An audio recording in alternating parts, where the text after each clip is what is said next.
Okay, here's my Ford Transit van, and I've put the dash camera on the side of the mirror over there. Opening up the car. Here's the dash camera on the inside, and I've wired the wires to go up, and then they slide up in the headliner up here and go over. You can see the wires come along here, and then I have it going down this back side and in there. So one wire is for power, the other wire is for the back camera, which I have it wired going up over there through the top and back of that liner. So the wire comes along here, goes in the back of this, along the back.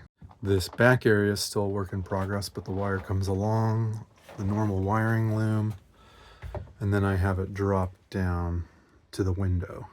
So now I have a front and rear dash camera installed. I'll clean up that wire, and for $100 this is actually a great deal. And you don't need any other extra long wires. This wire that goes from the dash camera all the way to the back is 19 feet long, and that fit an extended wheelbase Transit, so it'll probably fit a long truck as well. And then the power cable, which goes from the dash cam to the 12 volt, that's 12 feet long.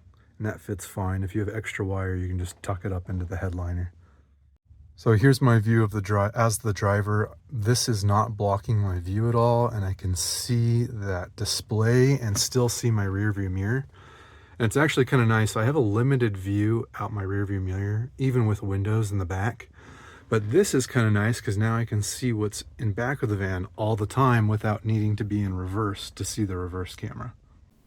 Okay, now time to unbox this dash cam. This is the TD3 Torvo Dash Cam. It includes the front camera and a back camera, which plugs into this front camera here on the side. You need to take off that protective film on the front there. And then here's the extra cables it comes with. And I measured the cable. The cord is 11 feet long. 19 feet 6 inches. Okay, I wired the dash cam up there, around and down to the 12 volt, plugged into the dash up here on the Ford. Most Fords have this dash with the 12 volt up here. And so when I turn on the power, then the dash cam turns on, and it remembers what mode you had it in last, meaning I had it pointed backwards last, and if I push the second button, now it's to both the front and then in the back again, and now I always have an on-camera dash for my rear view, which is kind of nice. Here is a front camera example. The camera always is recording the front camera and back camera, and it keeps the files in separate folders on the SD card, which is pretty nice.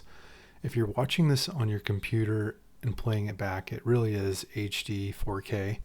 It kind of got down-resed for me editing the video, but when you look at it on your computer, it is 4K and very high quality.